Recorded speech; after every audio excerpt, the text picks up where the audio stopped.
para ariin muli 1948 ay naging sila, naaprubahan yan, nabigyan sila ng compensation ng mga United Nations para may tayo uli bilang bansa. Pero napakahirap yung kanilang ginawa dahil isipin na lang natin na kasalukuyan pa lamang sila nag-gather sa kanilang bansa ay may mga bakbakan na agad silang kinakaharap, Pero napakahirap ng kanilang ginawa dahil 1967 ay ilang malalaking bansa yung kanilang pinadapa, halos masakop na nila, noong 1967. Na kung halimbawa nga lang, kung isipin natin na mga, kumbaga, ang tawag dito, mga refugee sila sa iba-ibang bansa, pero nung sila ay pinauwi, yung iba wala pa nga katiyakan pero pag uwi nila, doon nagsimula yung mga inggit at nagsimula ng bakbakan na ang kaaway nila ay yung mga bansa na matatatag na sa palibot nila, Kaya masasabi natin yung nangyari na yan, yung 1967 war ay talagang isang miraculous war yun, nangyari, na halos sakupin nila, halos sakupin nila yung mga palibot. Maski ang Egypt, halos mga lahati ang nasakop nila sa Egypt, Jordan, Syria, Lebanon, halos sakupin nila. Pero dahil nga itong sa pag-alsa ni Gog,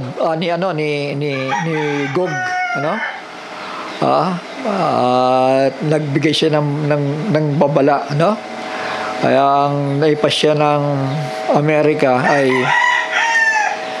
inatasan ng Israel na isauli yung mga sinakop para maiwasan yung World War III, para maiwasan niya. So nagtiis na naman si Israel, Kaya nga ito ang iniisip ko ngayon, mga anak, Kasi ayon sa mga matatanda na nangaral na, dahil sa akto ngayon na ginawa ng Israel na ibalik yung mga lupain na dapat sa kanila yon, di ba? Yun daw, sabi ni Brother Jackson, yun daw ang eksaktong lupain na ibabalik sana sa kanila, Kasama yung bahagi ng yun nabuo nila yung Jerusalem, tama? Na sa lugar na yan kasi diyan na yung pangakong third temple na itatayo para may restore muli sa pananampalataya ang mga Hudyo na nagsipangalat, So yun yung lupa na yon. Pero dahil nga doon sa maraming mga nakailam at para maiwasan ng malaking kaguluhan ay binalik ng mga Hudyo yung mga lupain na nasakop nila. 1967 yun. Kaya nga ang tanong dahil may hula sa Biblia na tinatawag na miraculous war, yung pagsakop ng Israel sa mga kalapit bayan niya para maibalik yung kanyang lupa. Ang tanong kasi mauulit ba yon? Ayon sa mga turo, sa aral ng mga matatanda natin, na ibabalik daw yon. Marahil inisip nila yung ganung bagay sa kadahilanan na talaga ibinalik Ibig sabihin, sinakop nila pero isinauli Parang nagka-problema siya dahil paano nga naman maibabalik ang templo? Paano nga naman nila matatayuan para sa kanilang ritual sa ating Panginoon? So hindi mangyayari dahil maraming kumukontra, di ba? Andiyan pa rin yung mga Muslim sa palibot nila. At dahil na binalik nga nila yung Egypt, yung parte ng Syria, yung parte ng Jordan, Lebanon, isinauli po nila noon. At sa pagnanasa nilang kapayapaan. So sa nakikita natin ngayon, dahil Ah, ang kaaway ngayon ng Israel ay mga terorista di ba? Di ba? At patuloy na ginugulo sila, di ba? Sa Gaza, sa Lebanon, sa Syria. Nakita natin ang Egypt ngayon at ang Jordan nananahimik. Di ba? Dahil siguro noong 1967, pinakitaan sila ng sample, di ba? Na hindi nila kakayanin si Israel, di ba? Ngayon, eto ngang Abrahamic Accord, dahil sumama na ang Syria eh. Nabalitaan niyo ba yun? Bumitaw na siya sa pamahalaan ng Iran at ng yun sa Turkey. Humiwalay na siya doon. Na sumanib na siya sa Abrahamic. Na ang Abrahamic ay binubuo ng mga Israelites ng mga Americans at ng Arabs. Yan yung pumapasok sa kaisipan ko, no? Kasi dahil nga sa mga katuruan ng mga matatanda na nauna sa atin dito. Maski si Brother Jackson, ang takbo ng kaisipan niya, dahil nga hindi na itayo ang templo, malamang na muling tigera para maibalik yung mga boundaries at yung templo. Ngayon, maraming mga kaisipan dyan sa pagtatayo ng templo. Paano ba may tatayo yan? Kasi napakalit ni Israel at konting galaw mo lang dyan, mamali ka lang ng galaw dyan, malaking gulo talaga doon sa bansa na yan. Napakalaking gulo kasi ang Jerusalem ay dakong banal ng mga Muslims, di ba? At raming Muslims doon sa ilang bansa po yun, nasa paligid niya. Napakaliit lang niya doon, mga anak.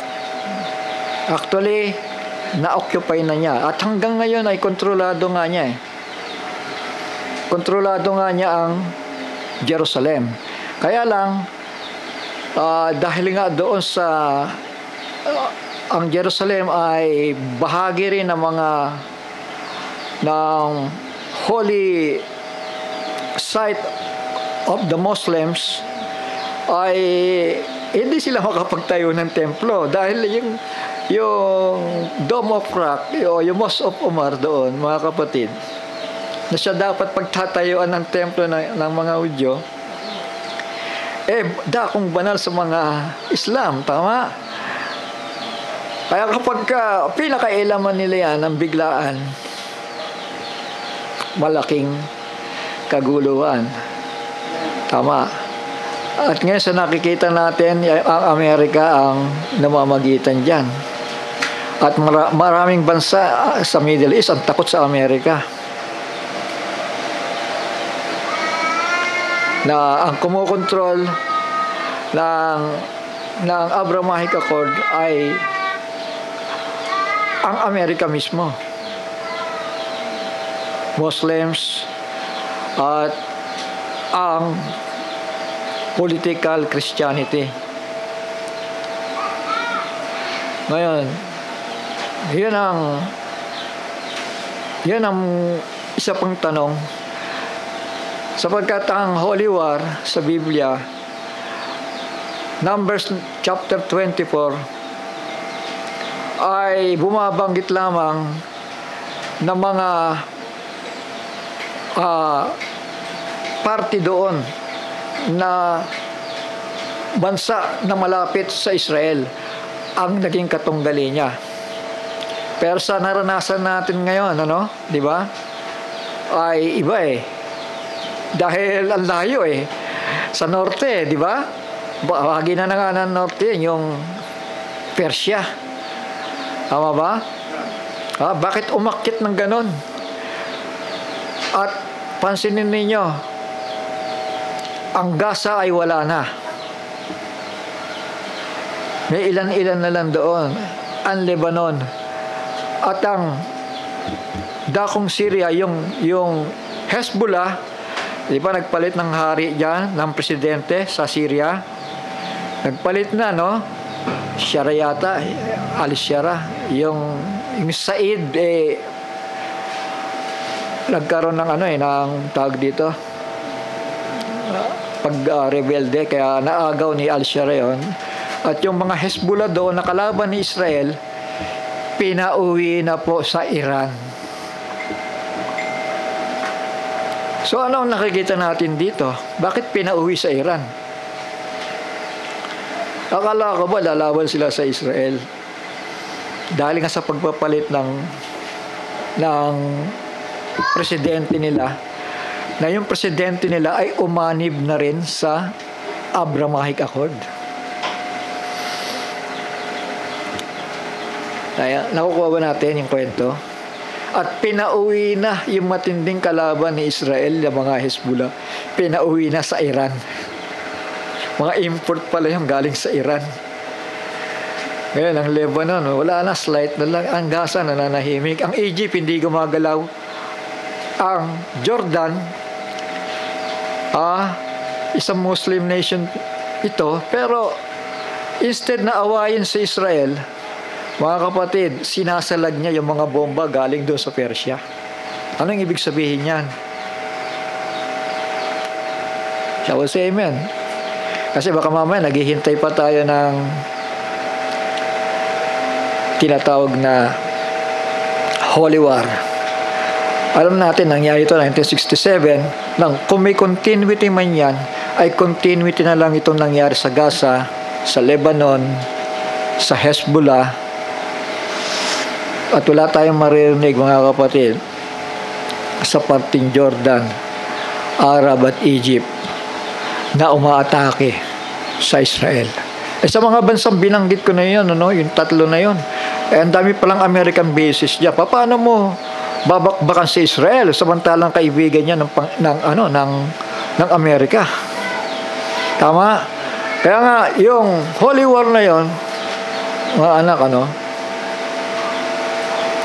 na inihintay natin, maaring umabot dito sa panahon natin yung continuity para maganap yung pagbura sa Gaza,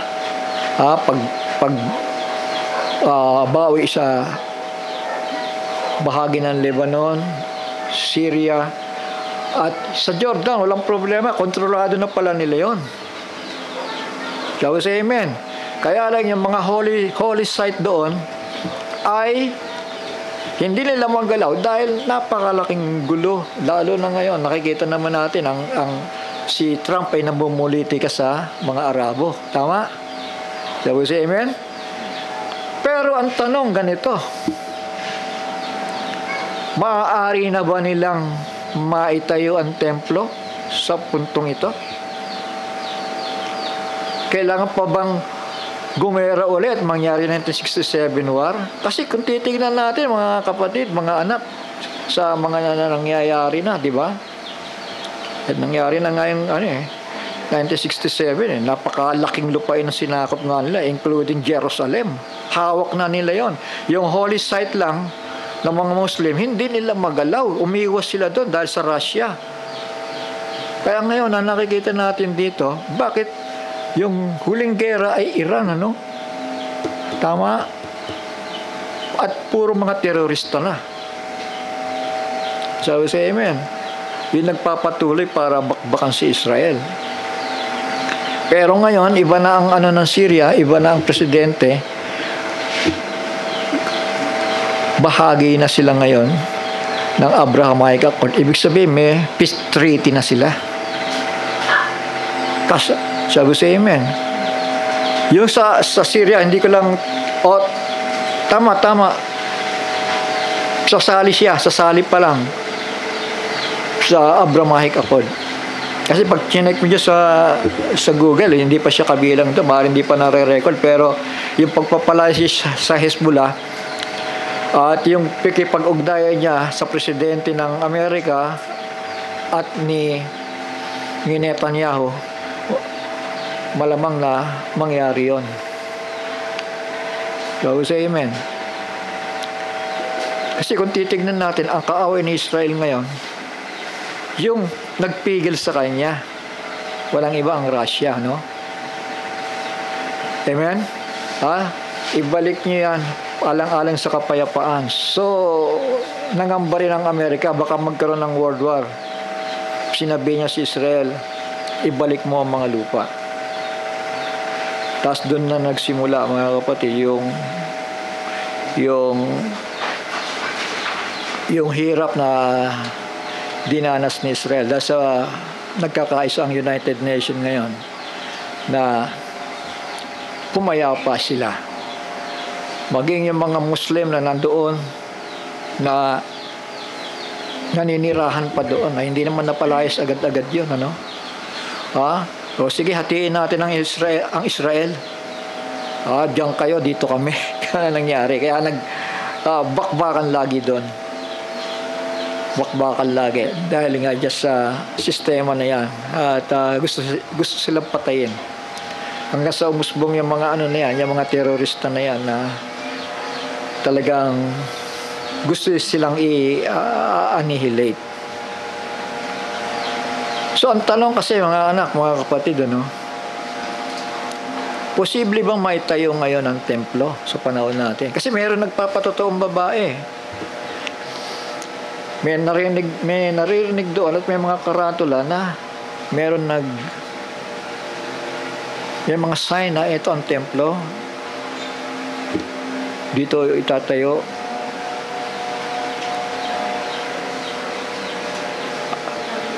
Kung kontrolado ni Israel yan, militarily, kaya ba? Kaya bang itayo ang templo sa puntong ito? Kasi yun nga mga tanong ng araw pa, by means of war, by means of yung lindol, o para makuha ni Israel yung loob ng Dome of Rock. Kasi sa labas lang sila, ang Israel. Ang Muslim ang nandun sa loob at sumasamba sa kanilang ala. Ngayon, tanong yon, mga anak, ibig ko sabihin, maging alerto kayo sa pagbabantay. Kasi kapag sinisimulan na yung templo, dahil may mga nagpo-folks, nagte-testify na kung ano nangyayari doon sa holy ground na yon. So, say amen. Hindi naman natin sinasabing templo na ngayon. Kung halimbawa, kasi mas mainam ang pakikinggan natin yung balita talaga. Di ba? News. Dahil ang balita ngayon lumilitaw, di ba? So, say amen. Kailangan news talaga. Di papakita na ganyan. So, ito yung templo.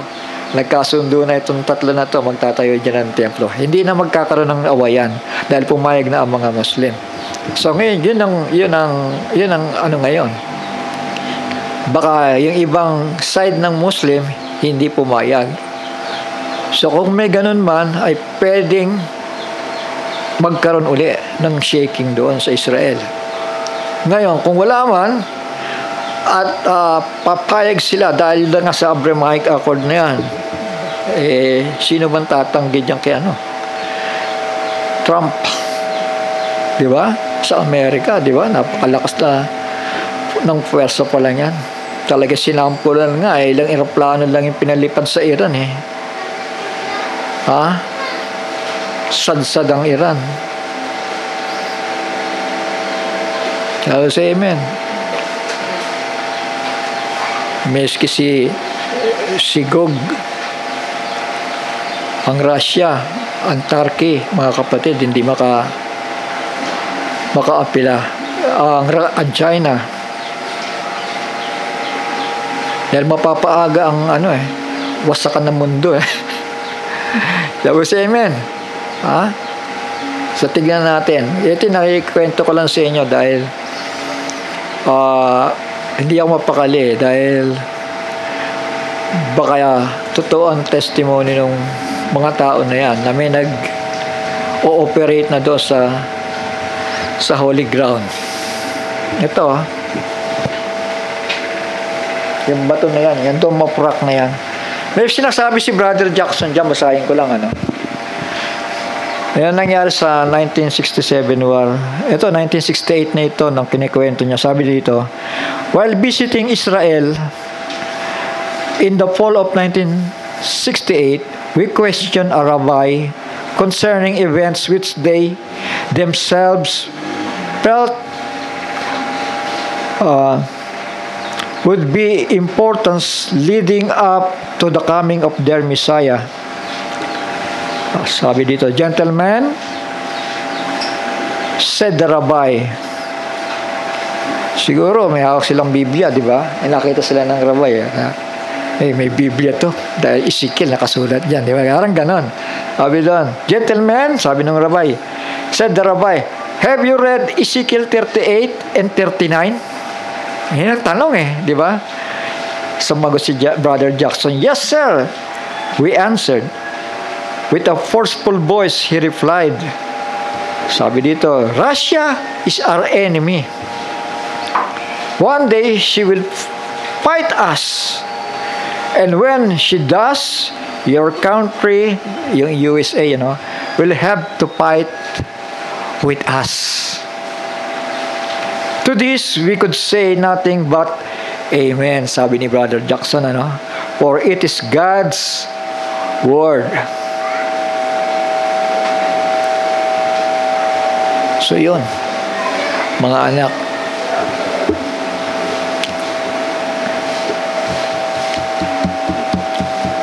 ang iniintay ni Israel na kaaway niya, Russia. Tama? Ibig sabihin, yung mga nasa paligid niya, wala yan, talunan na yan Di ba? Sabi sa amen? Pero sa hindi inaasa, nagsulputan ng iba-ibang terorista doon sa palibot niya, di ba? Nagpahirap sa kanya. At ang tumutulong, mga kapatid, yung kaalyansa ng Russia. Sino yun? Si Iran. Tama? So ngayon, ang layo-layo ng Iran. Bakit siya lang nag-iisa lumaban sa Israel? At tandaan natin, sa Gog and Magog, ang Iran, ang Persia, ay kaalyado pa rin ng Russia. Shall we say amen? Di ba? So, tanong lamang yon. Kasi wala pa namang news talaga, di ba? Talagang ibinalita na tinatayuan na yung templo. Dahil may pa rin yan may mga pwede pang ibang mangyari dyan kapag hindi sasang-ayon. Kasi pag sa Abrahamic, ilan bansa pa lang naman yan di ba? Ilang bansa pa lang sa Saudi. Yung Yemen nga lumalaban. So pag halimbawa lang dahil sa power ng Amerika ay susunod yung mga bansang ito, halimbawa lang ngayon ang iniintay natin pala Gog and Magog. Nakukuha ba ninyo? Gog and Magog. Russia, Persia, Ethiopia, Libya, at yung iba pang mga bansa doon sa norte. Na sasalakay sa Israel.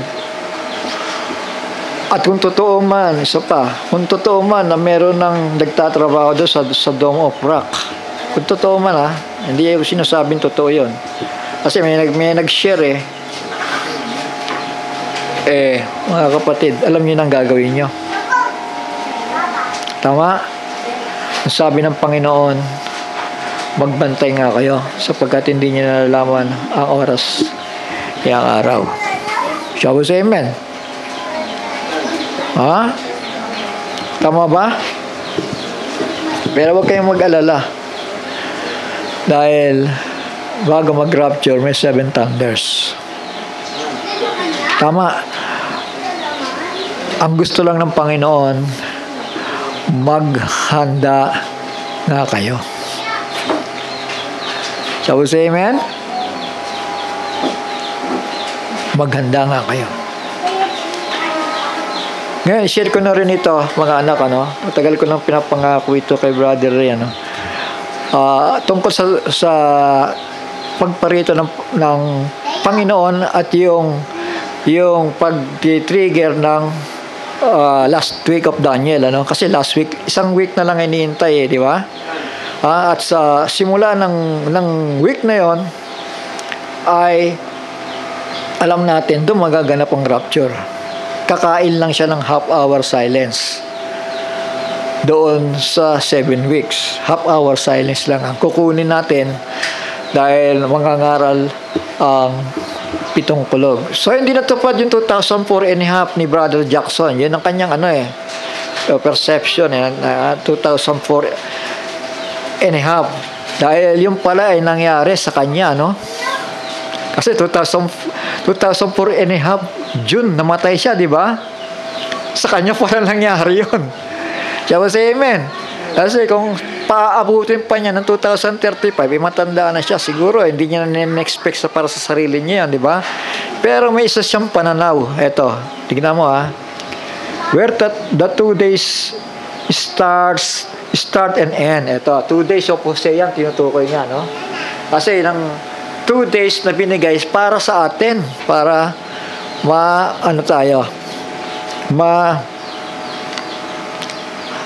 matapos at ibabalik yung mga plano para sa Israel naman. So ito, let us just take this week of Daniel, sabi niya. Dito, last week, at po yun. And go back through time. As we go back through time, there are 2 points in history where we can bring this. We can either bring it back to 70 AD, kasi yung computation niya, nilagay niya doon sa crucifixion Di ba? Kaya pumatak ng 2004 and a half sa kanyang pero may another statement siya. Ito na nga yung binabasa ko.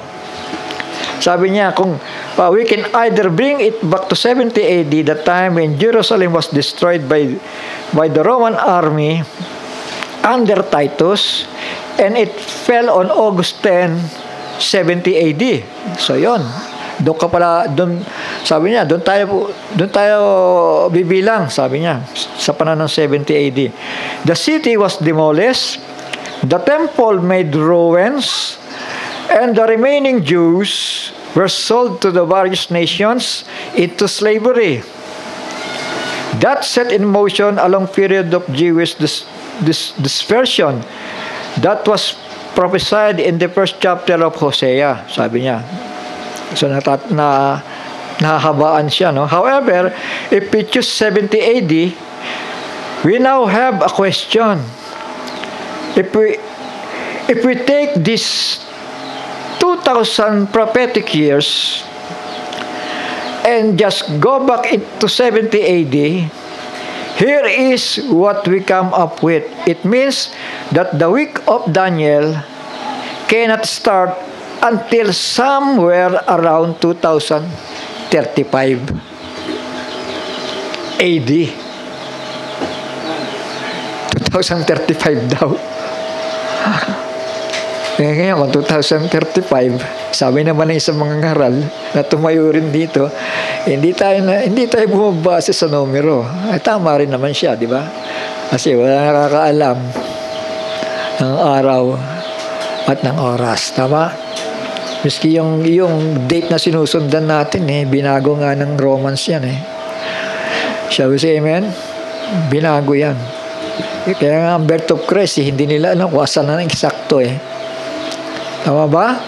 So yun, kaya ang importante dito, yung bilin ng Panginoon na dapat nating gawin, mga anak. Sabi niya, magbantay nga kayo, sabagat hindi niyo nalalaman ng oras at araw.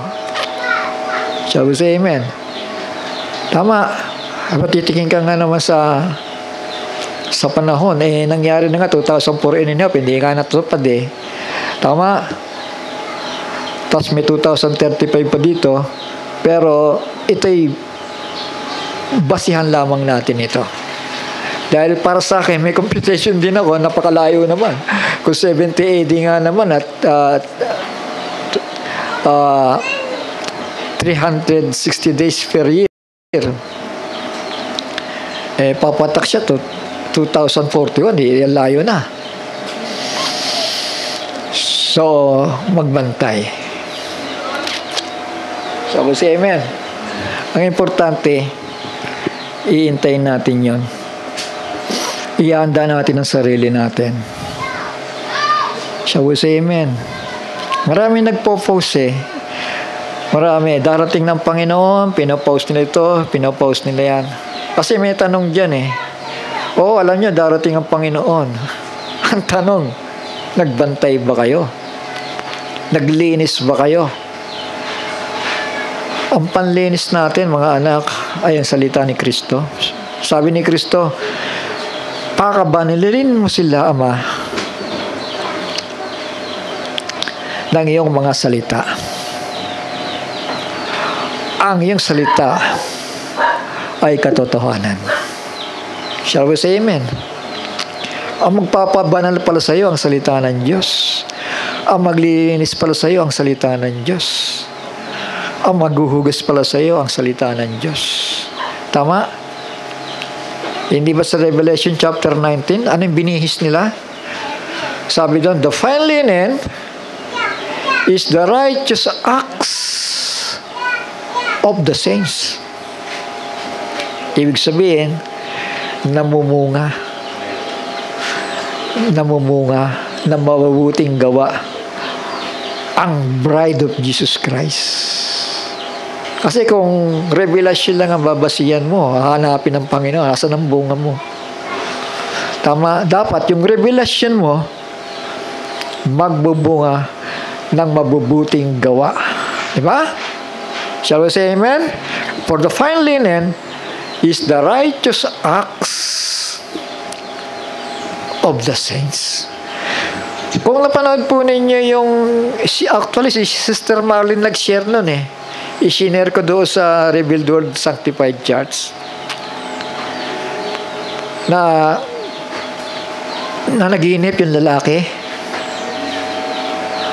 at pinakita sa kanya yung tribulation eksakto sa mga turo natin na hindi basta sila papatayin meron daw mga banal doon na hindi na rapture naghukay yung mga antikristo at pinasok sila doon, itinabunan sila doon, nilibing ng buhay. At marami pa siyang sinasabi na kailangan magpakabanal, kailangan lumakad ng ayon sa kalooban ng Panginoon. Dahil kung hindi, mga anak, kapag sabi niya, kapag naiwan sa rapture, ito po ang mangyayari. Ganyan. Kinikwento niya yung kanyang vision at eksakto kasi si Abaddon, di ba? Eksakto sa trabaho ni Abaddon hindi mo napapatay yun.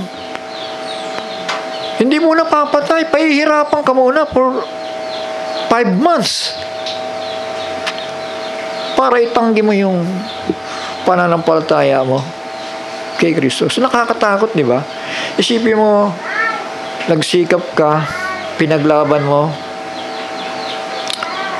pinanghawakan mo, ito ang revelasyon, ito ang tamang unawa. Pero, kailangan ng bunga. The fine linen is the righteousness of the saints. At paano? Paano mamumunga? Kailangan may salita. May revelasyon.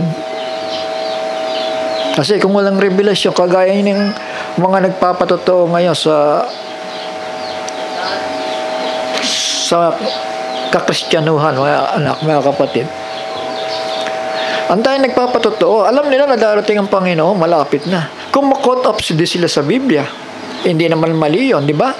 1 Thessalonians chapter 4. Tama? 15, 16, 17. Yung pagpapalit ng katawan. Alam nila yan eh. Ang tanong, naghanda ba? Naghahanda ba?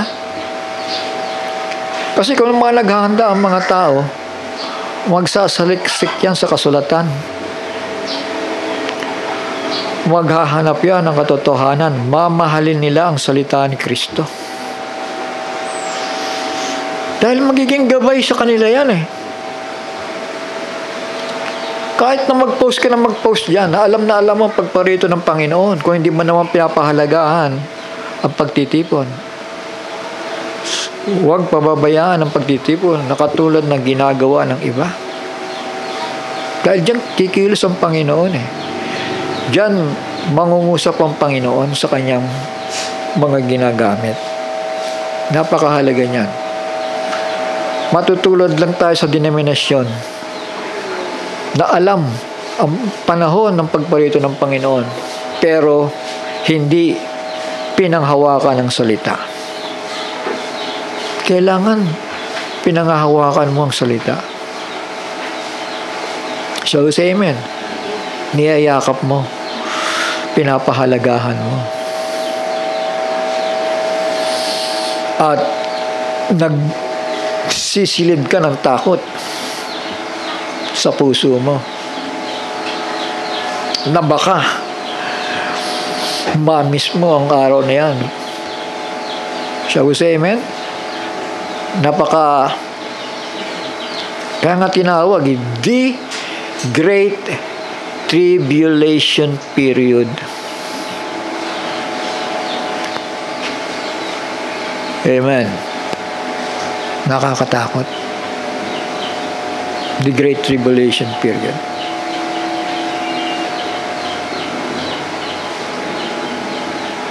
Maaga pa po.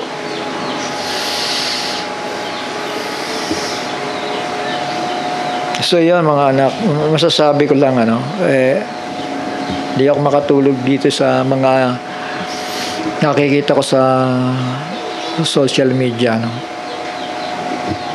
pero sa totoong balita nakikita ko tungkol dito sa Iran talagang pumayapa pero may mga ewan ko kung hindi ko masabing totoo kasi iba-iba yung sinasabi ng mga tao Iba yung sinasabi ng news. Mas paniniwalaan ko yung news dahil nagsalita yung presidente ng ng Iran, di ba? Nakita niyo ba yun? Na pinasusuko itong Islamic leader nila, pinasusurrender. Pero yun, news yun, Sana hindi fake, Totoo. Di ba? Kasi balita hindi naman may pangalan sisira yung pangalan nila. Tama? Ibig sabihin, kung si Syria pinauwi na ang mga Hezbollah at si Jordan sinasalag ang mga missile papunta sa Israel, ano ibig sabihin yan? Tama. Ngayon, ang tanong, yung templo, napagkasunduan na ba? Kasi may Abrahamic Accord na At hindi naman si Kristo talagang iluluklok nila dun Tama. Ito, yan ang plano nilang iluklok at kasama yan sa Abrahamic Accord. Shall we say amen? Praise the Lord. Yung sabi ni Brother Johnson kanina, ano nga ang purpose ng templo? Tama? Kasi literal temple, di ba? Ang templo ng Panginoon Diyos ay tayo. Di ba? The New Jerusalem. We are the temple of God, di ba? The Lamb is the temple. Pero yun ay sa eternidad pa yon. Na dapat din nating tignan during the millennium ay magse-celebra pa rin ang Feast of Tabernacle ang mga Hudyo. So kailangan nila ang templo. Kaya nga yung templo na yan, mga anak, ay pinireserve ng Panginoon sa panahon ng Great Tribulation Period. Revelation chapter 15 verse 8. At napuno ng usok ang sanctuaryo. Sa English, and the temple was filled with smoke. Ibig sabihin na tayo yung third temple, dahil ang tagpong ito ay sa Great Tribulation, period, And the temple was filled with smoke from the glory of God. So may temple? Wala. Meron, Shall we say amen? And from his power, and no man was able to enter into the temple till the 7 last plague. Dito yung 7 last plague, till the 7 last plagues of the 7 angels were fulfilled. So, ibig sabihin, hintayin mo mabuhos yun, bago yung templo, pwede na nilang pasukan. So, ibig sabihin, pag pasok ng millennium, nandun pa rin yung templo. Shall we say amen? Dahil luluklukan ng hari. Yung mga naunang templo, hiwalay ang luklukan ng hari. Tama? Si David, may sarili siyang yung sarili niyang luklukan. Hiwalay pa yung talagang sanctuary mismo. Shall we say amen? Kaya nakita nga niya, yung bahay ng Panginoon ay ganito ang itsura. Nasa tent, kailangan matayuan ko siya.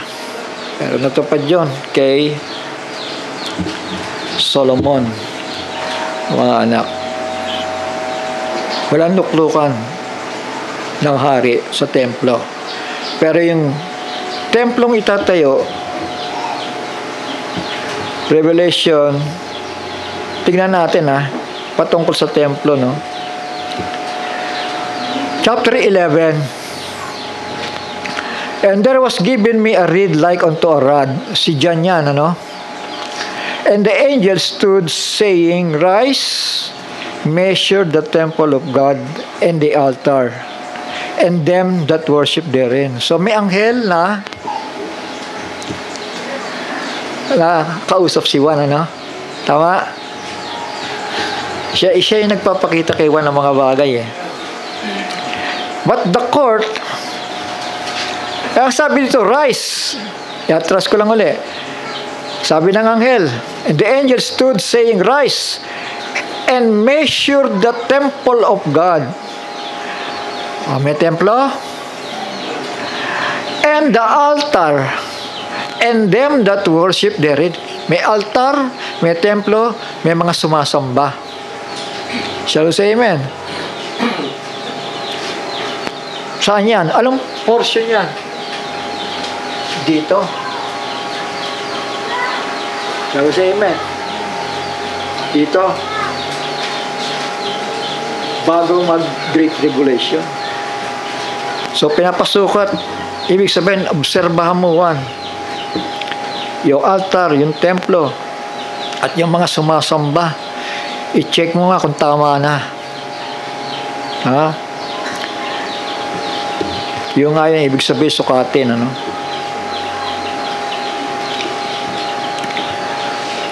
Sa huling araw yun, itong prophecy na to. Revelation 11. But the court, which is without the temple, live out, yung court of Gentile. Huwag mo nang pakailaman yan, Measure it not, for it is given to the Gentiles, and the holy city shall they tread underfoot 42 months. Ito na ngayon. Ang Great Tribulation. Tapos iduktom nyo dyan yung chapter 15 na walang sino man pinapasok na doon. Pagsapit ng dakilang kapighatian, hindi na nila magagalaw na doon. Pinix ng Panginoon yung templo. Shall we say amen? Ipinix niya. At lilitaw ang 2 propeta. Verse 3, And I will give power unto my 2 witnesses, and they shall prophesy 1,260 days, clothed in sackcloth. Dito yung. At isa pa yan na hindi natin dapat ipag-alala, Bago mag-rapture kasi, clothed in sackcloth pa lang suot nitong mga to. Makikita pa natin ito ng bahagya. Half-hour silence. Makikita pa natin yan. Kung totoo man yung pinopost nila na yan, na may nag-grind na doon, may naghuhukay na, nagdidig ng Masalimut kasi ano yan eh. Kasi hindi pa talaga lahat ng Islam sumang-ayon sa Abrahamic Accord, dahil ang napakarami niyan mga Muslim nasa palibot lang ni Israel. Nandun lang yon. At ang karamihan sa miyembro pa lamang ngayon ay yung United Arab Emirates, yung Dubai, yon. Yung iba nagpaplano pa lang mag-join. So tignan natin, mga anak. Sabi ng Panginoon, magbantay nga kayo. Magbantay nga kayo. At kung may continuity man, yan ay mga terorista. At nag-iisip pa rin ako kung giyera ba? Kasi nangyari na 1967 Sabi si Amen? Nakuha na nga nila, kontrolado na nga nila ang pagtatayuan ng templo Kumbaga, isang kamay na makapangyarihan lang. Naalala ko si Cyrus the Great, di ba? Di ba? Siya yung nagpasya political yan, di ba? Hari ng Persia. Siya nagpasya. Inukit niya yon sa bato. Na itong mga Israelita na ito, pababalikin ito sa kanilang sariling bansa, at doon, inuutos ko, magtatayo sila ng templo doon upang sumamba sila sa kanilang Panginoon. Hindi nangyari sa panahon ni Cyrus yun, pero yung dalawang hari pa na pumalit sa kanya, nabasa yun, sinunod yun. Siya sa Amen. Kaya nga may nakita rin ako, Cyrus Accord. Ano ba yun? Hindi ko pa alam yun Sa panahon natin, may nakita akong post na gano'n. Iba pa yung Abrahamic Accord, may Cyrus Accord pa. Ano kaya yun, Kasi wala namang mawawala kung totoo ba yan o Pero talagang yan ang ginagampanan ni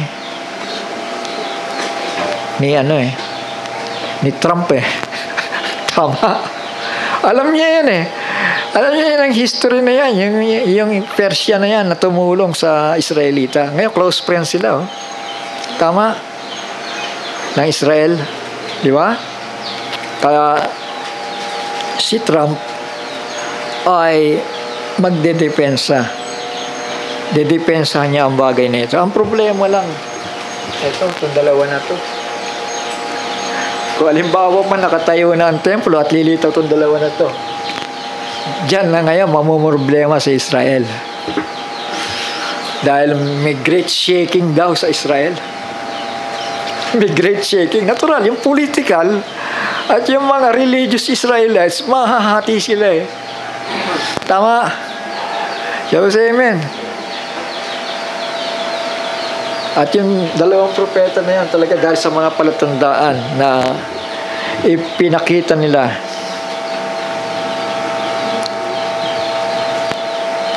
Marami nagalit Tignan nyo sa dalawang propeta. Sa verse 4, these are the two olive. Sa 3 muna. And I will give power unto my 2 witnesses, and they shall prophesy 1,260 days, clothed in sackcloth. These are the 2 olive trees, and the 2 candlesticks standing before the God of earth. If any man will hurt them, fire proceeded out of their mouth. Isipin mo yan. Yung mga kaaway, tutupukin ng apoy. Shall we say amen? And devour their enemies, and if any man will hurt them, he must be in this manner be killed. These have power to shut heaven, that it rain not in the days of their prophecy. So uulitin. Yung panahon ng Elijah noong araw.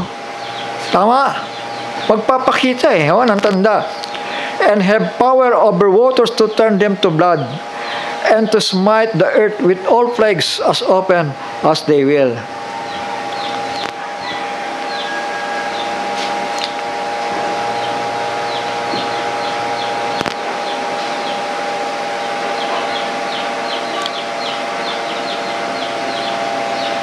Diyan nagalit ang buong mundo kay Israel. Tingnan nyo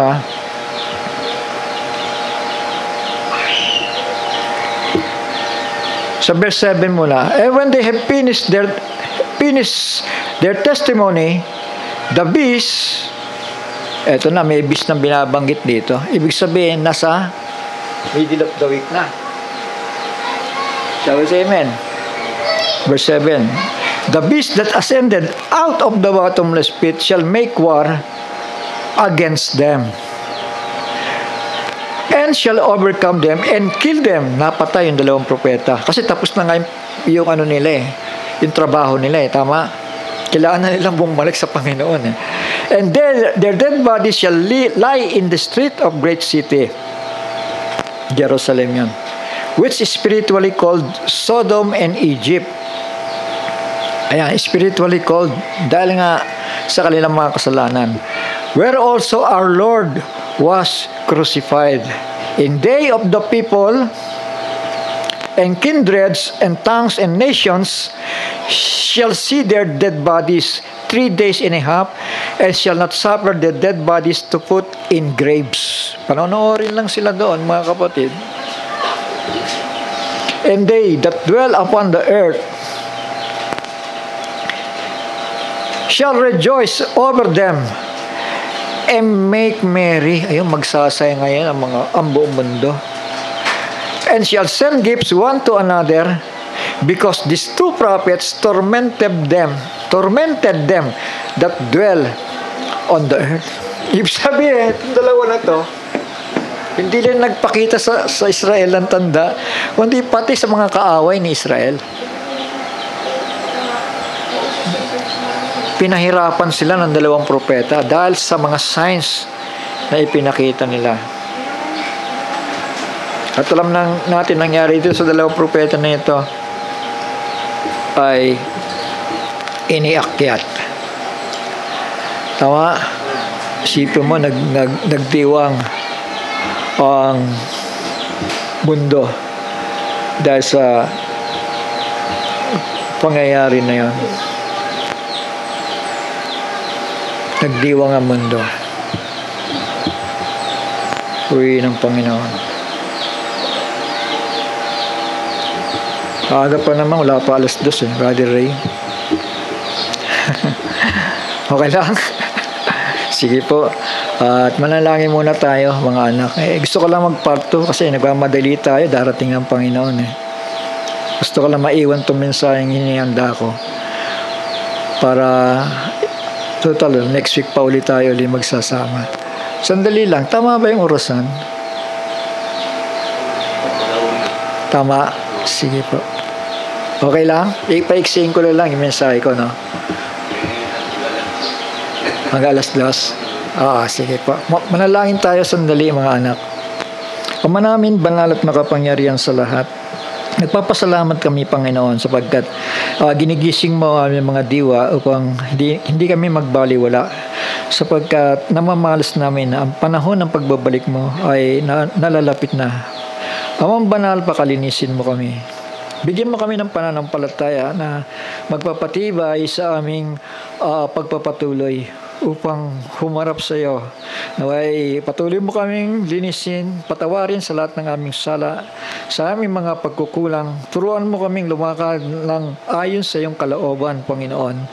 At maging katanggap-katanggap kami sa buhay na ito, Panginoon. Ama, minsan pa, dahil sa pag-ibig namin sa iyong salita narito at patuloy naming pag-aralan at bulay-bulayin ng mga salitang ito. At ikaw po ang pumahid sa iyong maliit na lingkod na patuloy. At ang bawat isa nabuksan ang aming mga unawa, Panginoon. Salamat sa araw na ito. Sa pangalan ni Yahushua, ang aming Mesaya, ang banal ni Israel, ito aming samot dalangin. Amen at Amen. So to say, praise the Lord.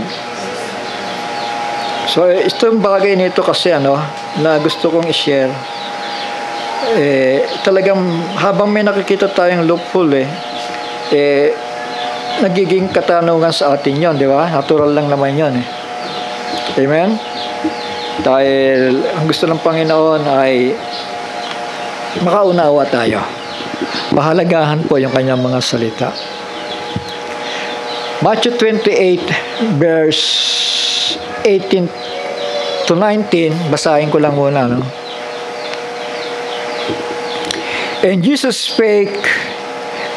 came and spake unto them, mga alagad, saying, All power is given unto me in heaven and in earth.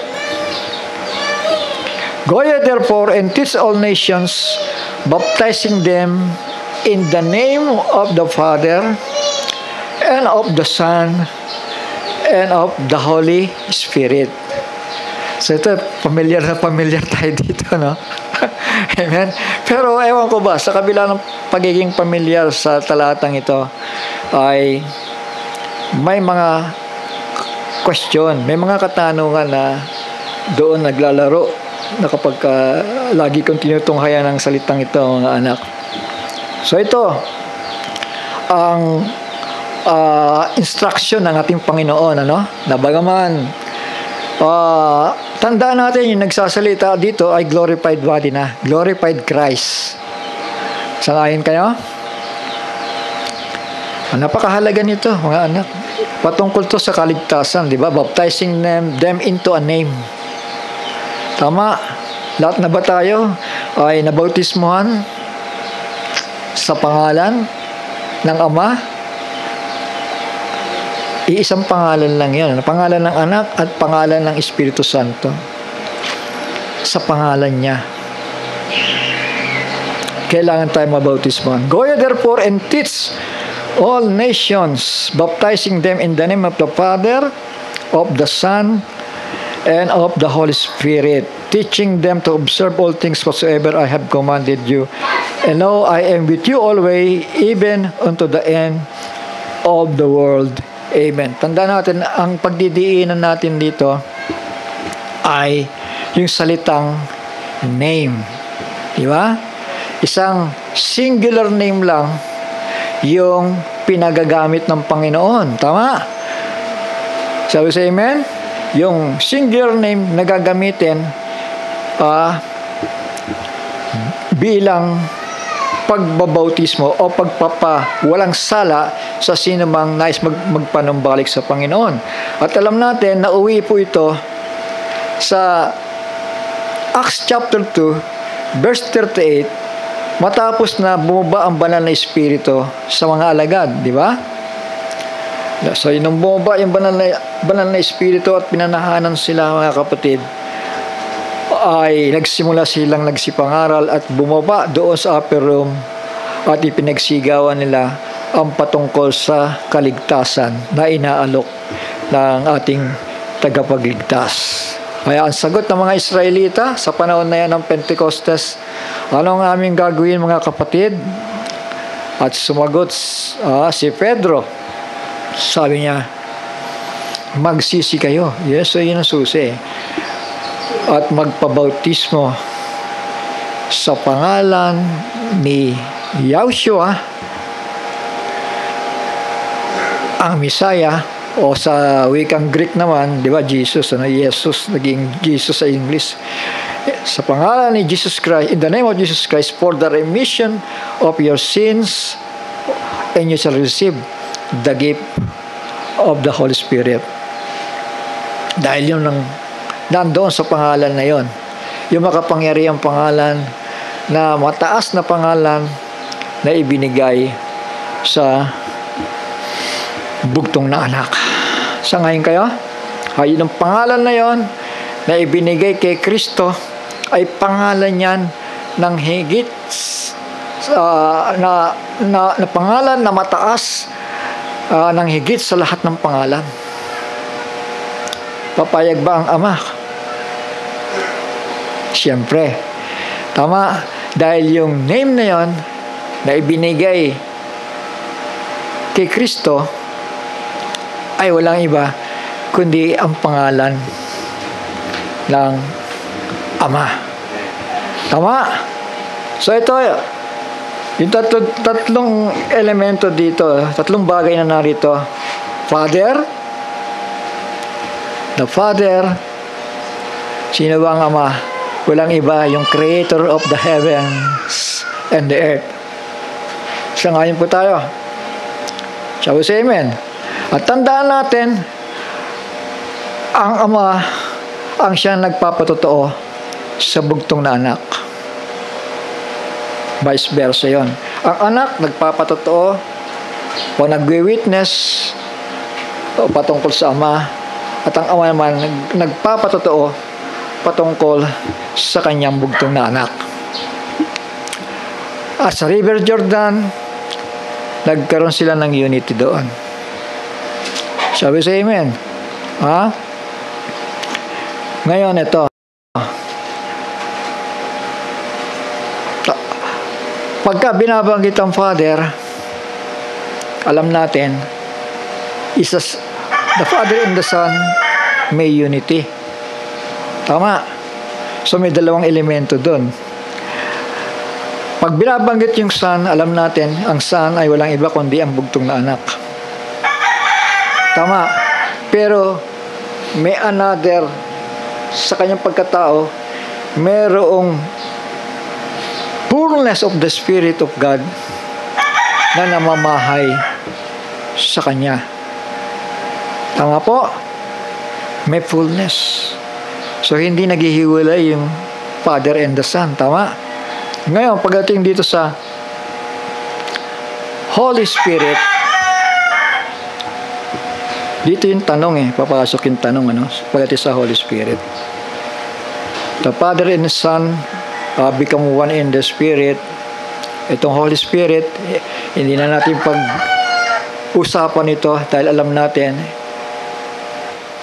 this is the Spirit of the Almighty. Tama.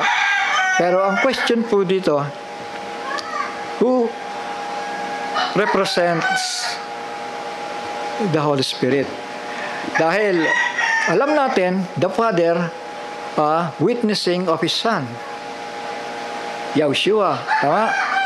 And the Son witnessing of the Father. Ngayon, pagdating sa Holy Spirit, sino ngayon ang nag-witness dito?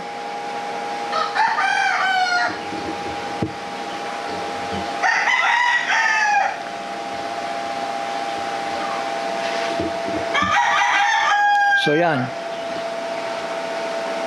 Mahalaga yung pangalan, Name of the Almighty. What is the name of the Almighty? Who carries the name of the Almighty? Who is the Holy Spirit? Kasi may dalawang bagay sa Holy Spirit, Yung isa indwelling. At yung isa naman question muna natin, ha? Question muna natin yung isa, yung Holy Spirit as indwelling. Who is representing the Holy Spirit? Ayan, tanong pa rin yun. Did angels carry the name of the Almighty? Ayun ang tanong ngayon, may sagot. Did angels carry the name of the Almighty? Mahalaga ng pangalan, yung personal, proper name. Tingnan nyo, Proverbs chapter 30, verse 3 and 4, yung the scriptures, yung ang tawag dito, International Research Version, Sabi po dito, Proverbs 30, verse 3 and 4, and I have not learned wisdom, that I should know the knowledge of the Holy Spirit. Yan, Holy Spirit muna gamitin natin. Kasi ang pagkagamit dito, set apart one. Holy Spirit muna gamitin natin. Who hath gone up to the heavens and come down? Who has gathered the wind in his peace? Who has bound the waters in a garment? Yung tubig, parang lang sa kanya, Ganon-ganon lang, di ba? Sa kanya mga kamay, di ba? The wind, the waters. Who established all the ends of the earth? What is His name?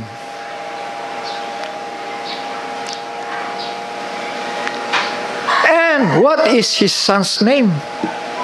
If you know it. So, dalawang talong ito, di ba? Anong pangalan niya? Ng Almighty na yon. At anong pangalan ng kanyang bugtong na anak? Ano kanyang anak? So, alam natin yon.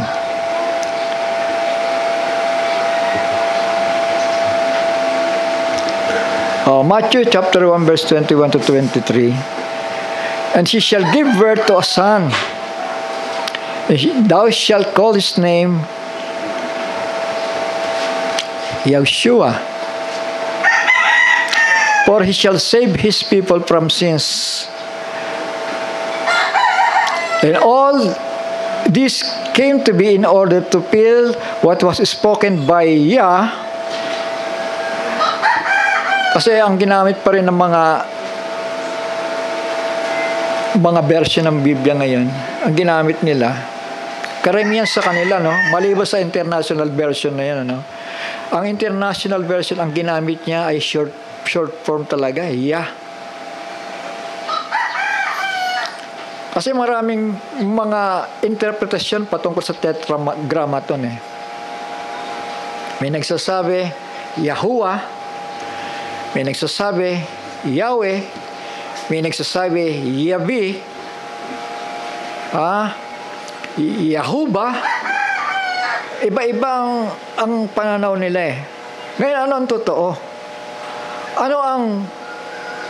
Ano ang sinabi sa Church Ages? Sabi doon, hindi mo nilimot ang aking pangalan.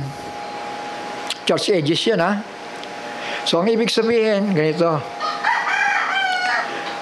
Kung si Israel ay nagha-hallelujah, kaya lang ang problema nilang nila, yung yan nila ginawang J di ba? Parang King James Version pa rin eh. Dapat bumalik sila kung anong merong teksto sila, di ba? Dahil yung hallelujah na yan, ibig sabihin ang wino-worship walang iba kundi siya. Yun ang short form ng tetragrammaton. At yung salitang hallelujah na yan ay hindi nakalimutan. Tumagos yan hanggang Church Ages at hanggang sa panahon po natin ngayon. Tama? Hindi hallelujah, hindi hallelujah,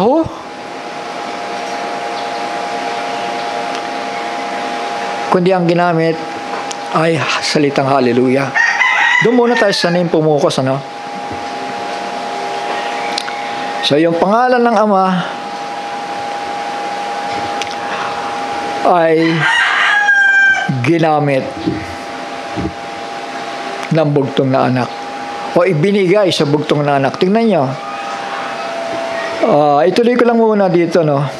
Pagbasa, no? And she shall give birth to a son,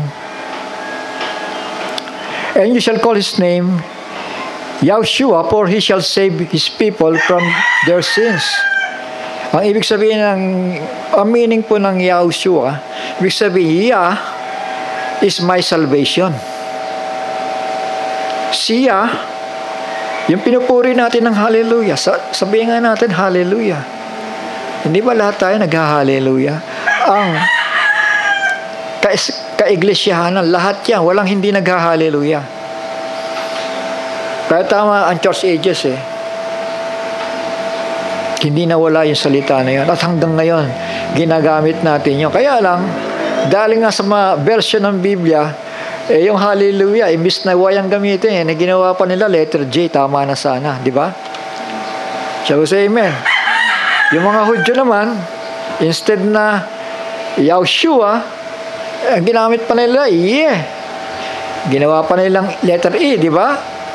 So dapat sound by sound, hallelujah, na hindi nawawala yon, ano? Tingnan nyo yung version na to, mga kapatid. Sabi dito,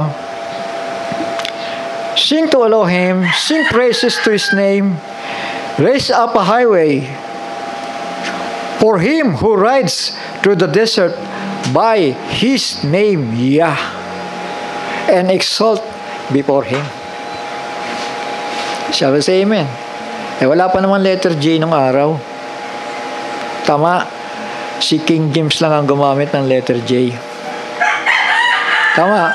Kaya kahit na hallelujah ang pagkabigkas, si King James hallelujah ang pinipilit Tama? So tingnan natin, ano bang sabi niya Panginoong Jesucristo? John chapter 17 verse 6, I have revealed your name to the men.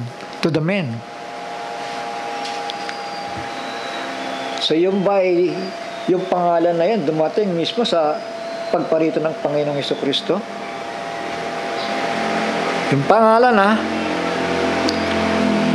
kasi tandaan natin, nag-iisa lang ang self-existing one.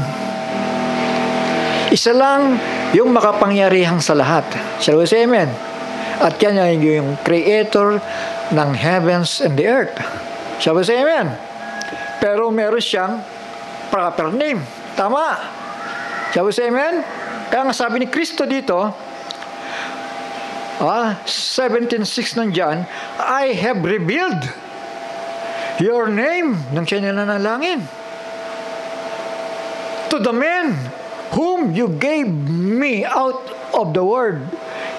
They were yours and you gave them to me, and they have guarded your word. Binabantayan, iniingatan nila ang iyong mga salita. So gaano pa kaya yung pangalan? Tama? Shall we say amen? John 17 verse 12, when I was with them in the world, I was guarding them in your name. You see? In your name. Shall we say amen? Shall we say amen? Hindi niya sinasabing in my name. Kasi yung name niya, ibinigay ng Ama sa kanya yon. Tama? Kaya nga sabi nito, in your name, in your name. Kausap niya ang Ama sa kanyang pananalangin. Which you have given me. Ayan, I was guarding them in your name, which you have given me. Sabi siya amen. Binigyan siya ng marinag na pangalan. Yung pangalan ng Ama mismo binigay sa kanya. Shall we say amen? Amen. And I was over them, and not one of them perished except the son of destruction, Judas, that the scripture might be fulfilled. So 26, and I have made your name known to them. Hindi naman si Kristo na nangangaral Laging, pangalan ng Ama ito Hindi naman laging ganun di ba? Shall we say amen? Dito lang niya binanggit talaga na pinagdidiinan niya, yung pangalan niya ay binigay sa kanya ng Ama. I have known, sabi niya dito, I have made known your name to them, and shall make it known, so that the love with which thou love me might be in them, and I in them. So matras tayo, John 5:43, I have come in my Father's name, and you do not receive me. If another comes in his name, him you have received. So walang problema doon sa pangalan na yon. Shall we say amen? Ibig sabihin, in the name of the Father, in the name of the Son, na ang ibig sabihin lang, kung yung pangalan ng Ama pala ay ibinigay sa kanya, so ibig sabihin pala kung ano ang pangalan nung tatay, yun din ang pangalan ng anak. Shall we say amen? Kaya lamang, ang tatandaan natin dito, bilang pagkakilanlan na siya, yung YAS, ay isang manunubos, idinuktong yung Shua. Bilang pagkakakilanlan na ang Ama at ang anak ay Savior. Naintindihan natin? Shua meaning salvation. Idinuktong sa pangalan ng Ama. Naintindihan natin. Kaya nga, ang sigaw ni Pedro, baptizing them in the... sandali. Sabi ni Pedro, repent and be baptized in the name of Yahushua HaMashiach, yung pinahiran, for the remission of your sins. And you shall receive the gift of the Holy Spirit. So yun, receive of the Holy Spirit, yung pananahanan ng banal na Espiritu. Babalikan ko lang yung tanong, who represents now the Holy Spirit?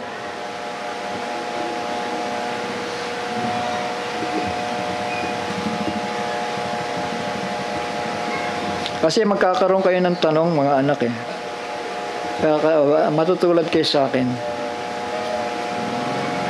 Tagal ko ng tanong to. John 14:16. And I will pray the Father. Ito pa yung last days na lang ng Panginoon. At kausap niya yung mga alagad. At pinagbibilinan niya sila patungkol po sa kanyang pag-alis. Sabi niya dito, and I will pray the Father, and He shall give you another comforter. Sabi siya, amen. So may another comforter. Hindi tayo nagtuturo ng Trinity, ha? There's only one God. Tama? Isa lamang. Pero may nagre-representa doon. Sa Ama, nagre-representa ng Anak. Yung Holy Spirit, sino naman ang nagre-representa sa Kanya? Tingnan nyo. And I will pray the Father, and He shall give you another comforter, that He may abide with you forever.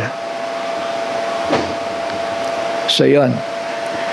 Sa 17, italong ko na lang.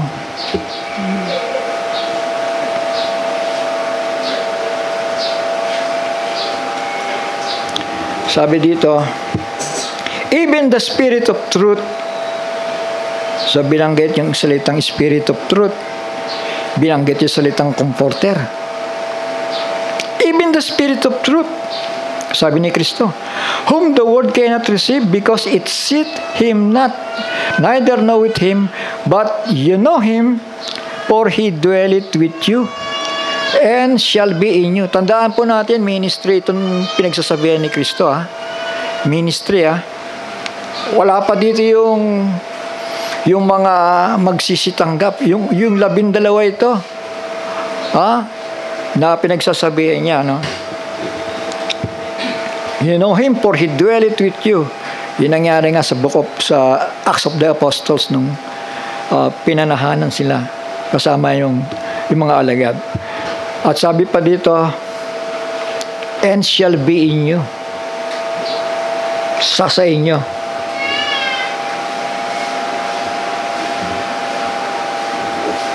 Spirit of truth, the comforter. Sabi dito, another comforter. Kasi si Kristo yung comforter nila, di ba? Nung panahon na yan, di ba? Siya yung kasama ng mga alagad. Pero sabi niya, isusugo ko sa inyo. May another.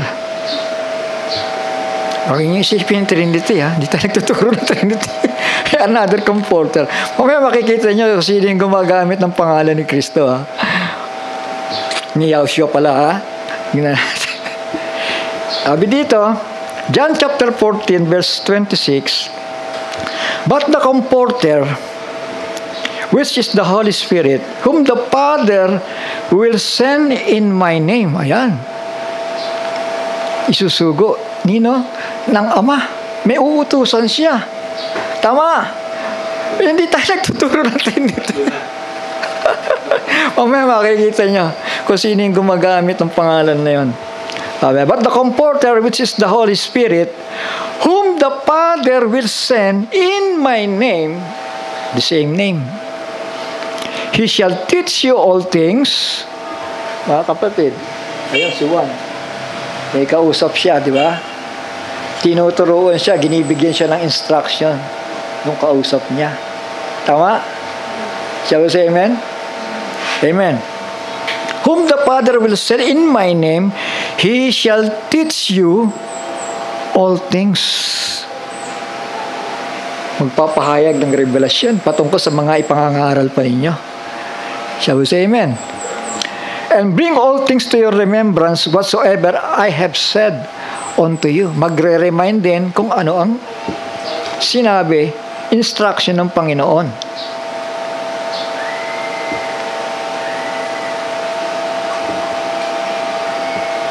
Tuloy ko na.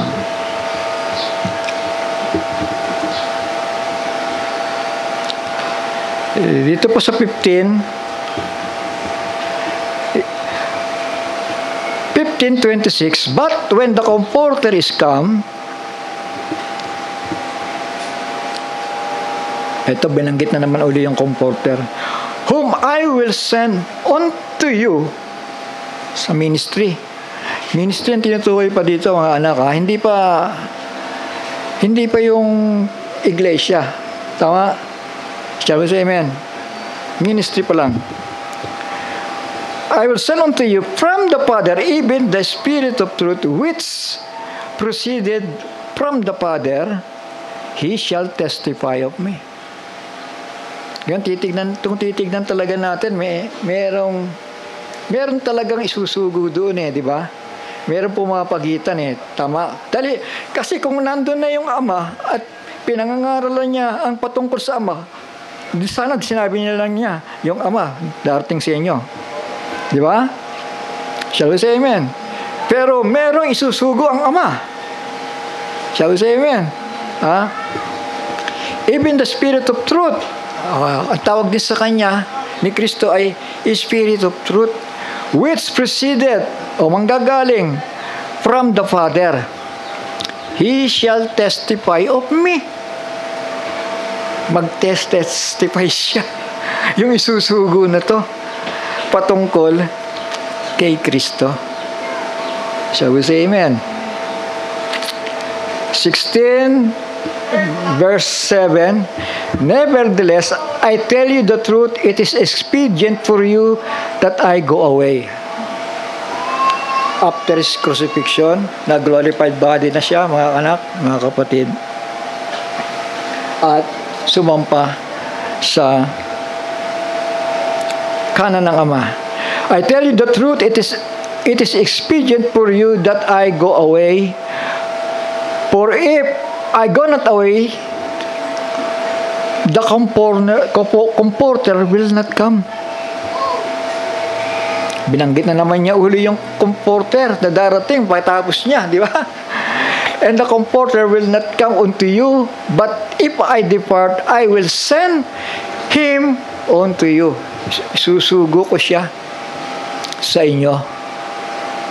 Ang purpose no sa ministry, para maintindihan lang natin. And when he is come, he will reprove the word of sin and of righteousness and of judgment. So yon, yung anointing na yun na dumating, of sin, of righteousness, of judgment. Sabi ni dito sa verse 12, I have yet many things to say unto you, but you cannot bear them now. Howbeit, sa 13, when he, the Spirit of truth, is come, he will guide you into all truth, for he shall not speak of himself. Hindi siya magsasalita sa inyo patungkol sa kanya pagpunta niya dito at makakasama ninyo. But whatsoever he shall hear,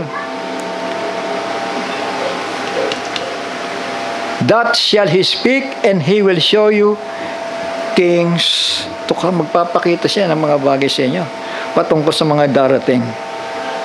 He shall glorify me, for he shall receive of mine, and shall show it unto you.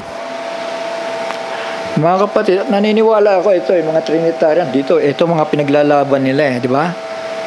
May susugo pa siya, sino yan? Yung mga ganun tanong, di ba? O susugo na hindi naman mismo yung Ama yan. na bumaba manggagaling sa Ama, isusugo niya. Saan? Sa ministry. Tingnan niya. Si Brother Branham, tandaan natin, yung ministry niya, lagi siyang may iniintay doon na may bababa para mangungusap sa kanya, di ba? Sabi siya, amen? Halimbawa lamang yan. Si Pedro, natalian, nakagapos, pinakawalan. Isang anghel ang lumapis sa kanya, doon sa dalawa na yan. Nakagapos. Sabi dito sa 14, He shall glorify me, for he shall receive of mine, and shall show it unto you. Hindi naman ito, kung may material things na involved naman dito, yun given na naman yun, na hindi sila gugutumin ng Panginoon, di ba? So, ibig sabihin, receiving of mine, sumutukoy ito sa pagpapahayag ni Kristo at pagpapahayag ng Ama. He shall show it unto you. So, yun ang importante sa pananampalataya. May revelation tayo, tama? May knowledge of truth tayo. Yun ang sinasabi ni Kristo. All things that the Father hath are mine. Therefore said I, that he shall take of mine and shall show it unto you. Kukuha siya ng mga bagay ni Kristo, at dahil doon sa indwelling spirit na yon, na dala ng comforter, ay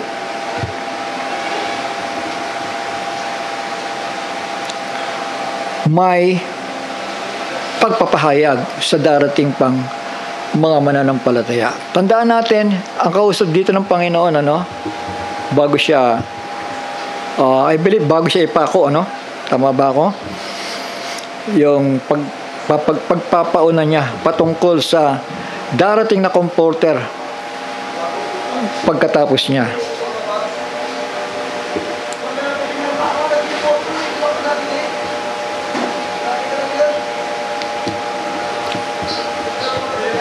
So, balik lang tayo doon sa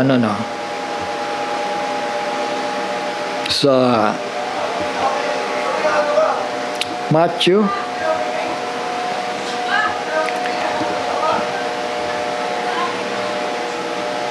Ayan.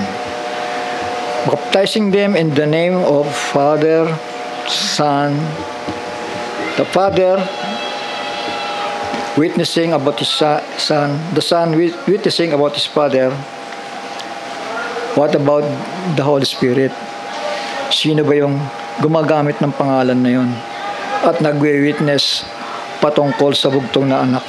Puntahan muna natin to, Book of Revelation, sa chapter,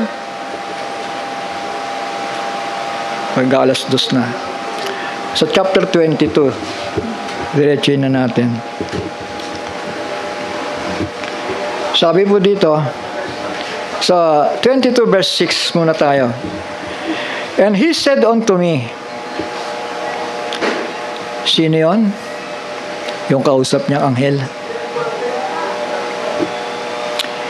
These sayings are faithful and true. And the Lord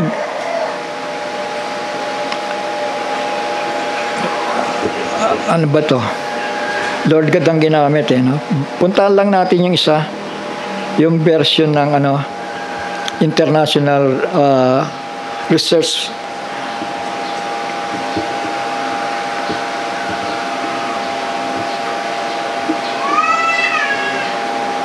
Sabi dito, see, I'm coming speedily. Sino kausap niya dito? Yung anghel. Revelation chapter 1 verse 1. Kayo na pong bumasa nun.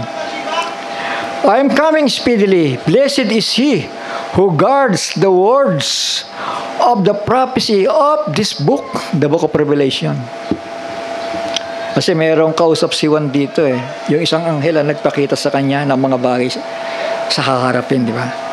And Yohanan saw and heard these matters.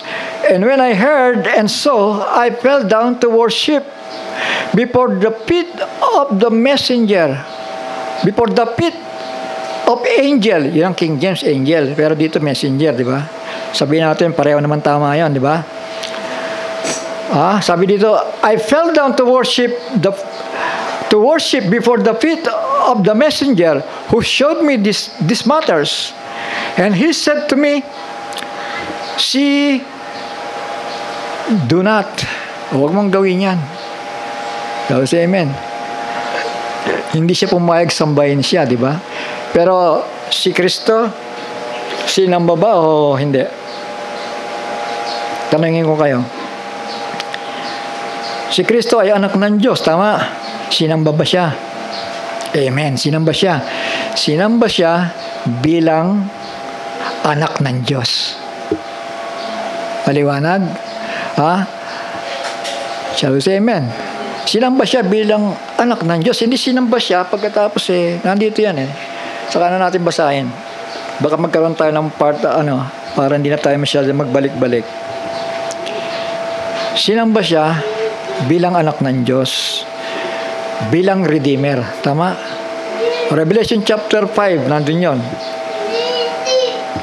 And he said to me, do not, for I am your fellow servant, and of your brothers, the prophets, and of those who guarding the words of this book, worship Elohim. Sabi say amen. Sambahin mo yung makapangyarihan sa lahat. Sabi kay John. And he said to me, do not seal the words of the prophecy of this book, because the time is near. Dahil nasa book of Revelation ito, mga kapatid, sabihin, nasa huling araw yung kaganapan. Tama? Yung pagkaunawa sa mga hulang ito. Sa huling araw, dito hindi nila naintindihan yan. Dito lang niya pinaunawa sa pamamagitan. Sinimula niya ni William Marion Branham. Then, yung John Ministry. Kasi inutusan siya, you must prophesy again. And he said to me, do not seal the words of the prophecy of this book, singular book, the book of Revelation. Diba? Because the time is near. Tapos nag-quote ulit, He who does not wrong, let him do. He who does wrong, sabi dito. Quote ito, quote. He who does wrong, let him do more wrong. Makasalanan yon. He who is filthy, let him be more filthy. Quote pa rin ito. He who is righteous, let him be more righteous. He who is set apart, let him be more set apart. Sa verse 12, tignan nyo maigi ito. Nag-uusap pa rin sila ng anghel. And see, I am coming speedily. Sino ba iniintay natin babalik? Si Kristo, di ba? Pero nagsasalita yung anghel on behalf of the Redeemer, di ba? Tama? And see, I am coming speedily, and my reward is with me. Salita ni Kristo yan, tama? Sino nangungusap? Yung comforter. Shall I say amen? Yung Spirit of Truth. Yung anghel. Revelation chapter 1 verse 1. Yung namamagitan. Yung pinagbigyan ng kapahayagan upang i-turn over sa mga servants. Sabi niya dito, see, I am coming speedily, and my reward is with me to give to each according to his work. Tuloy, I am the Aleph and the Tau. Alpha and Omega, the beginning and the end, the first and the last. Blessed are those doing his commands, so that the authority shall be theirs unto the tree of life, and to enter through the gates into the city. But outside are dogs, and those who are enchanted with drugs, and those who war, and murderers, and idolaters, and all who love and to do falsehood. Ito yung mapapahamak. sa verse 16. I, Yahushua, tapos amen. Kaninong pangalan yung ginamit ng anghel? Pangalan ni Yahushua. Shall we say amen? I, Yahushua, tapos nagsasalita on behalf of Christ, in behalf of Yahushua. I, Yahushua, have sent my messenger or angel. Ito na nga yung kausap ni Juan. Tama? Shall we say amen? To witness to you these matters in the assemblies, sa kaiglesyaanan, lahat na, general. I am the root and offspring of David, the bright and morning star. And the Spirit and the bride say, unquote yun kung ba nagkukwento na si Juan dito, unquote. And the Spirit and the bride say, come. Sabi niya doon sa nagsalita na yun, nababalik daw, di ba?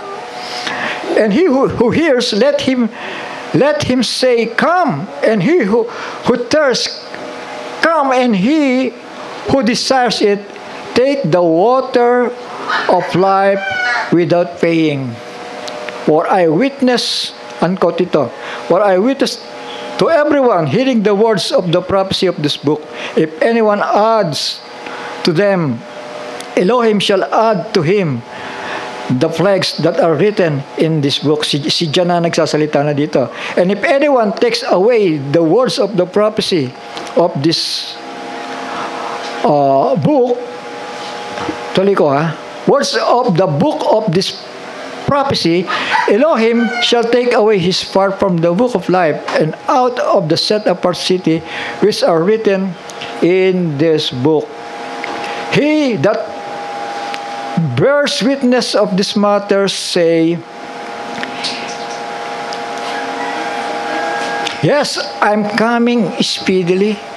Quote yun Kasi ibig sabihin, nag-uusap pa sila ng anghel. Hindi pa sila naghihiwalay. Shall we say amen? Yes, I am coming speedily. Tapos, unquote, sabi ni Juan, amen. Yes, come, Master Yahushua. The favor of our Master Yahushua Messiah be with the set apart ones. Amen. Salita na ni Juan yan. Ngayon, in the name of the Father and of the Son and the name of the Holy Spirit, sino nag-represent? The Son represents the Father, the name of the Father, the angels, dahil si Kristo nagre-representa ng Ama, He is the image, He is the visible image of the Father. Ngayon yung angel, yung Holy Spirit, yung Spirit of Truth, nagre-representa ng mga bagay ng Ama at mga bagay ni Kristo. Shall we say amen? So yon, mga anak. Kaya nga, magiging katanungan yan sino yung susugo? Sino yung another comforter? Tama? Amen. Nangusap nga dito Marami pang talata, mga anak. Yung pangalan ng anghel na yan, tignan natin, isa na lang, para ayaw kong nag-iisip kayo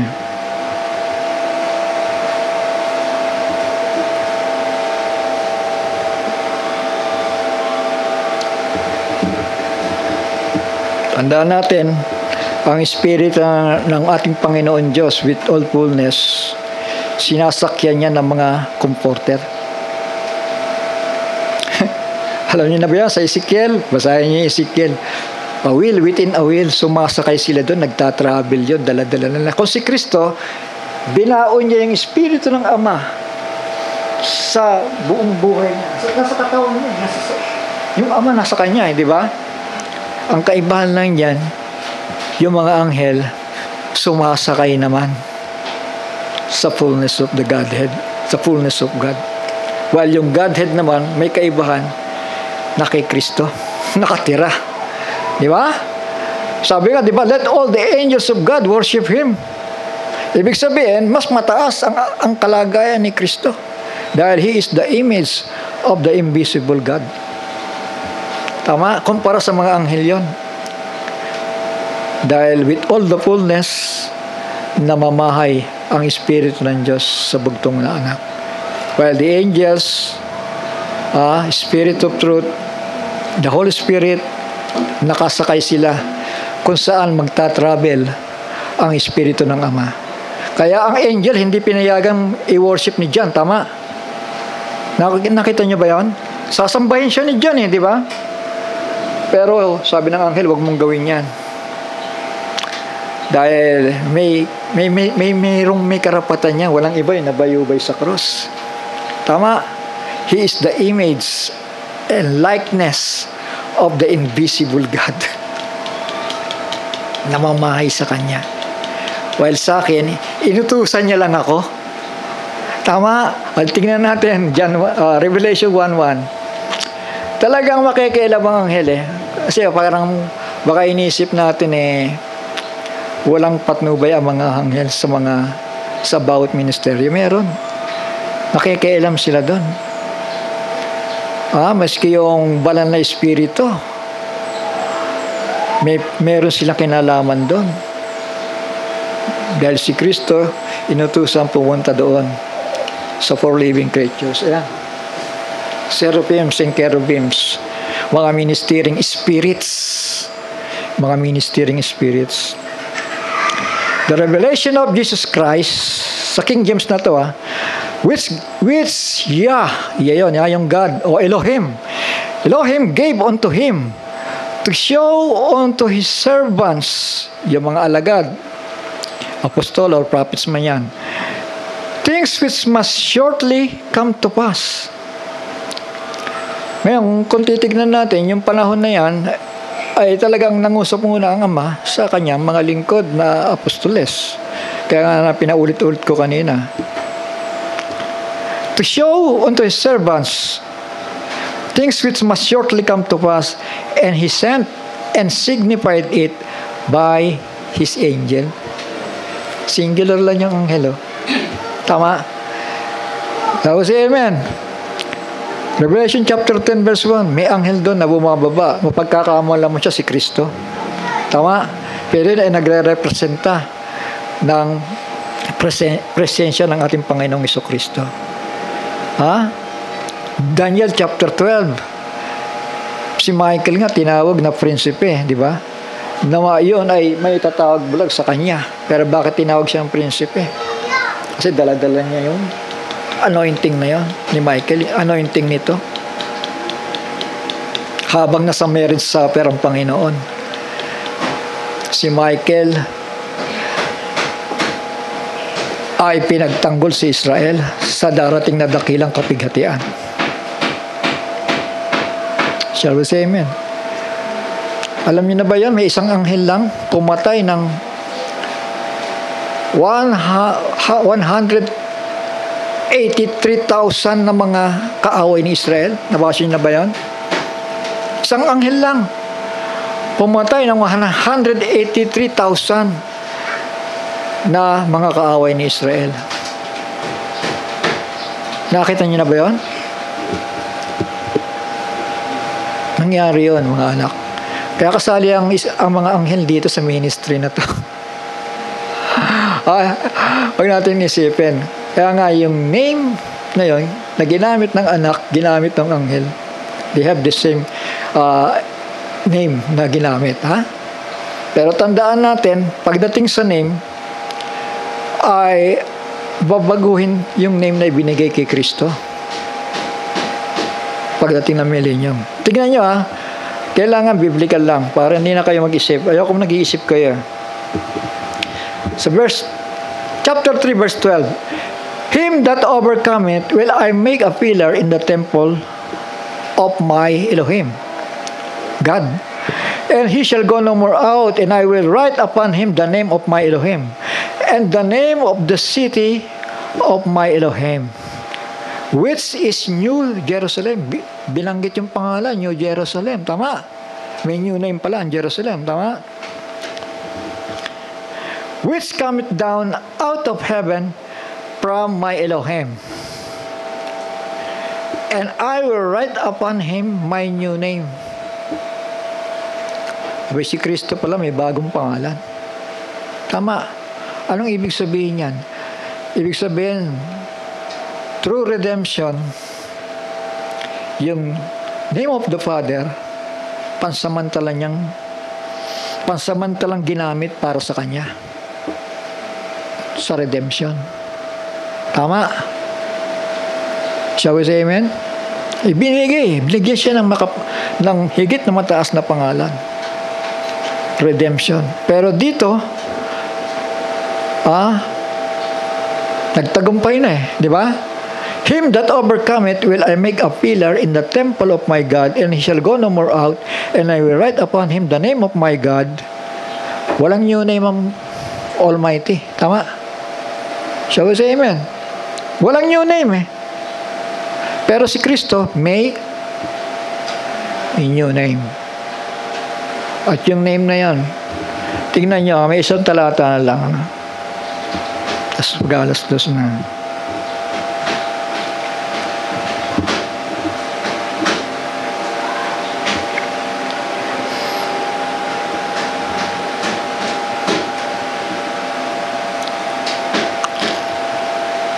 Puri ng Panginoon.